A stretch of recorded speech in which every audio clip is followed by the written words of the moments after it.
Nous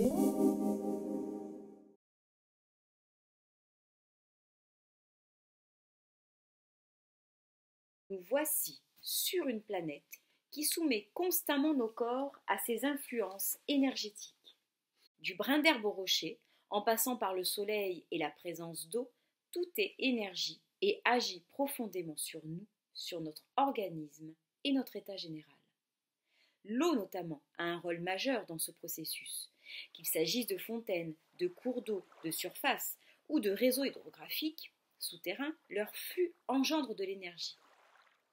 C'est pourquoi, depuis toujours, l'homme a considéré comme sacrées certaines sources, autour desquelles se sont développés des lieux de culte ou des lieux de vie. Les arbres sont aussi des vecteurs très puissants d'énergie, et les forêts à plus forte raison. Ce n'est pas pour rien, là encore, que certaines de ces forêts sont perçues comme sacrées depuis l'aube de l'humanité, qu'elles sont dans nos légendes des lieux aussi chargés de forces diverses. Les sommets, rochers, collines, montagnes sont aussi des lieux qui concentrent une forte énergie.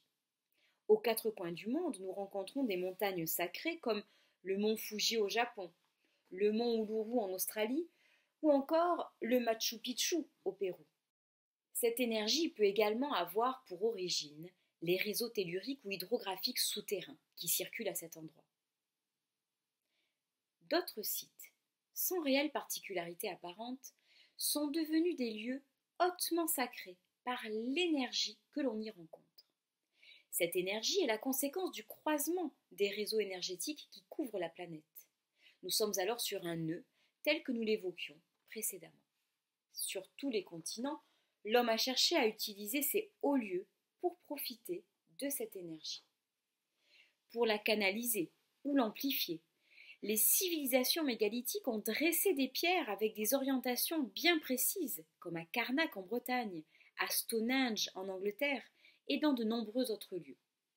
Les pierres, dont le choix de la variété n'est jamais anodin, le granit bleu par exemple à Stonehenge, agissent comme des résonateurs et amplifient en quelque sorte le signal énergétique. En d'autres endroits et à d'autres périodes, diverses civilisations ont réalisé des constructions beaucoup plus imposantes sur ces centres énergétiques. Les pyramides de Gizeh en Égypte, le temple d'Angkor Wat au Cambodge et une multitude d'autres édifices. En France, on peut citer le Mont Saint-Michel, centre énergétique très important et utilisé depuis toujours. Ou bien la célèbre cathédrale de Chartres, construite sur une église plus ancienne, elle-même bâtie sur un temple païen qui devait surmonter une source sacrée. Pour un site particulier, il fallait un édifice à la hauteur. Ce chef-d'œuvre de l'art gothique est construit de manière, là aussi, à amplifier et faire résonner les forces énergétiques.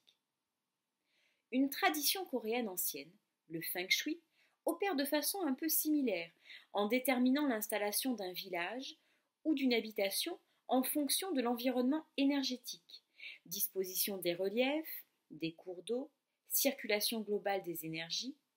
Cette technique est aussi appliquée à l'aménagement intérieur des habitations, en vue de déterminer les influences énergétiques favorables à ceux qui y vivent.